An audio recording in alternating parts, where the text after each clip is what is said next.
Buenas tardes, alumnos, sean bienvenidos a la materia de ciudadanía. Estamos en la semana número 17, esperando que hayan tenido una excelente semana. Vamos a dar inicio a la clase del día de hoy.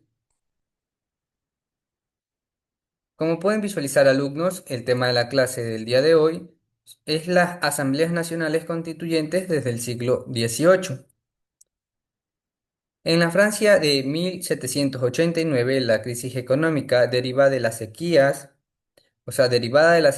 y las malas cosechas, había exacerbado las miserias de la población. Los nobles pugnaban por el cobro de más impuestos al pueblo para mantener lo que es su estatus económico, mientras el rey buscaba soluciones. El rey Luis 16 convocó a una reunión a los tres estados generales, integrados por el clero, la nobleza y la burguesía, para hacer reformas fiscales que acabasen con los privilegios de la nobleza y para que así los impuestos los pagasen todos. Esto recibió una total oposición del clero y la nobleza, mientras la burguesía, que representaba a las clases medias y al pueblo, pugnaba por cambios. Además, su número duplicaba a los representantes de los otros dos estados. A la reunión de los estados se la llamó Asamblea Nacional. Era una instancia de poder político integrada por los representantes de la sociedad francesa organizada en tres estados, donde cada uno tenía un voto. El número de representantes de cada estado variaba, siendo la burguesía la que tenía más participantes. El clero y la nobleza se oponían a toda reforma, mientras que la burguesía, que representaba a las clases medias y populares, pugnaba por reformas y por la democratización del poder. Luego, esta asamblea pasó a llamarse Asamblea Nacional Constituyente y fue reconocida por el pueblo como única autoridad. Se derrumbó así el poder monárquico y surgió una nueva instancia política con poder, dando origen a una forma democrática de gobierno. El Parlamento. En el estado absolutista medieval, el poder recaía en una persona, que era el rey, y la concentración del poder hacía imposible que otras clases con poder económico tuvieran la opción de participar del poder político y social. Pero si se mira hacia atrás, hacia los modelos de gobiernos democráticos en la Grecia y Roma antigua, vemos que sus asambleas parlamentarias estaban integradas por ciudadanos que decidían sobre la vida del país. Este rescate del pasado fue un paso para la instauración en Francia de una nueva institución con poder de decisión, la Asamblea Nacional. La Asamblea es la reunión de los representantes de un colectivo para tomar decisiones en conjunto. El poder ya no recae en una persona, sino que se diversifica. Cuando esta asamblea tiene como fin, pues, político orientar los destinos de un país. Se denomina Asamblea Nacional y tiene por objetivo dictar leyes que regulen la vida de la sociedad, entre las personas y entre ellas y sus gobernantes. La máxima ley de un país es la Constitución, y cuando se va a crear esta ley, la Asamblea Nacional pasa a llamarse además Constituyente. El modelo francés, junto con el estadounidense, sirve de inspiración a las colonias americanas que buscan terminar con el poder de las monarquías europeas para independizarse y crear sus propias formas de gobierno. Surgen así los nuevos estados nacionales en América, basados en los ideales liberales y bajo el criterio de la división de poderes, ejecutivo, legislativo y judicial. El poder legislativo tiene como fin integrar la diversidad de representantes de la sociedad en espacios de toma de decisiones políticas. En Europa se adopta la figura del Parlamento como una instancia de decisión política, y la figura del rey deja de tener todo el poder, convirtiéndose en figura decorativa. El siguiente tema es las asambleas constituyentes como generadoras de instituciones políticas. Cuando un país se necesita fundar el Estado, cambia el rumbo de este o poner orden en alguno de sus elementos, se diseña lo que es una nueva constitución que se elabora desde el ejercicio de un poder denominado constituyente.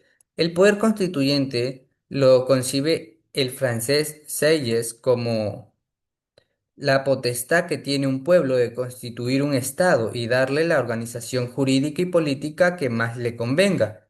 Este poder puede ser ejercido por una asamblea o una comisión, llamada Asamblea Constituyente, la cual elabora una nueva constitución manteniendo la que considere de la anterior constitución o cambiándola por completo.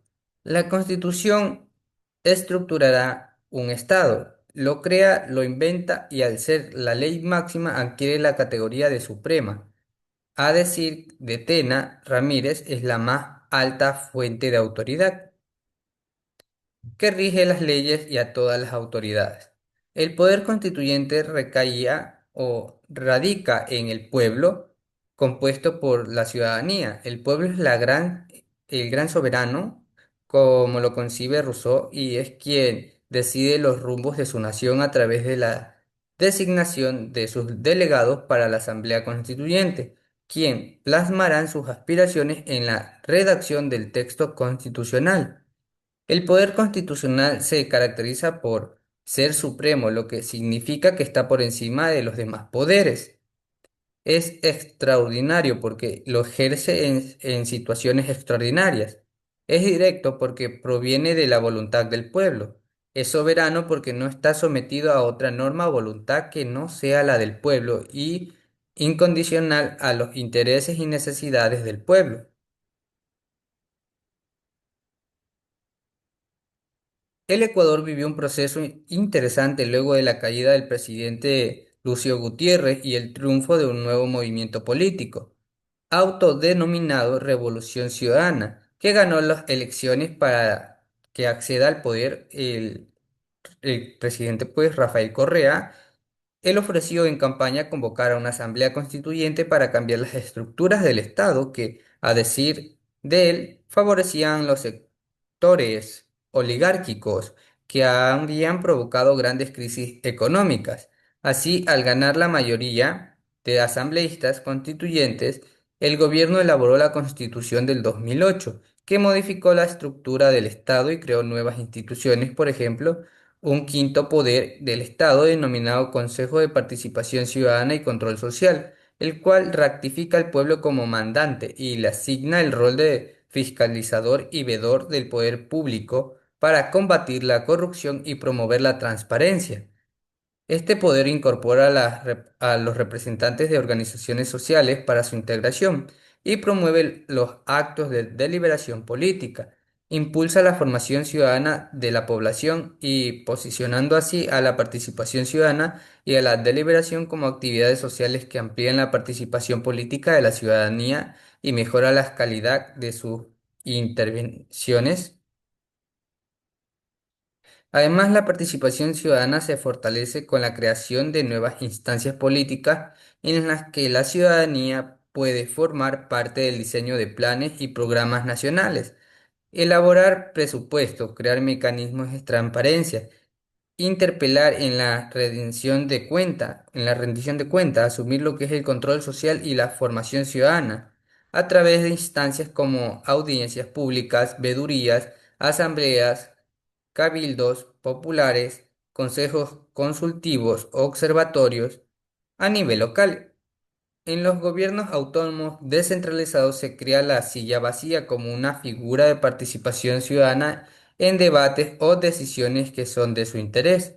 Se reconoce la consulta popular como un mecanismo de pronunciamiento popular ante cualquier asunto, y el pueblo puede solicitar la revocatoria del mandato de las autoridades de elección popular.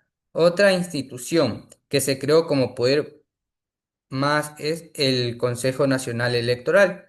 Este se encarga de garantizar la transparencia de los procesos electorales y del ejercicio efectivo del voto de la ciudadanía, y se reconoce lo que es el sufragio de grupos sociales que habían sido excluidos del derecho al voto, como los adolescentes entre los 16 y 17 años, extranjeros residentes en el país, policías y militares en servicio activo, personas con discapacidad y las personas privadas de la libertad sin sentencia ejecutoriada, migrantes ecuatorianos en el exterior. Eso sería pues con respecto a todo alumnos de la clase del día de hoy. Como dato curioso, la silla vacía puede ser implementada pues, en los municipios y consejos provinciales, sin ningún inconveniente. Si tienen alguna duda, alumnos, con respecto a la clase de lo que son del tema del día de hoy, que son las asambleas constituyentes como generadoras de instituciones políticas y lo que es la asamblea, lo que son las asambleas nacionales constituyentes, pueden consultarme mediante la plataforma, como les indico, si tienen alguna duda. A continuación vamos a explicar la tarea que tienen para esta clase.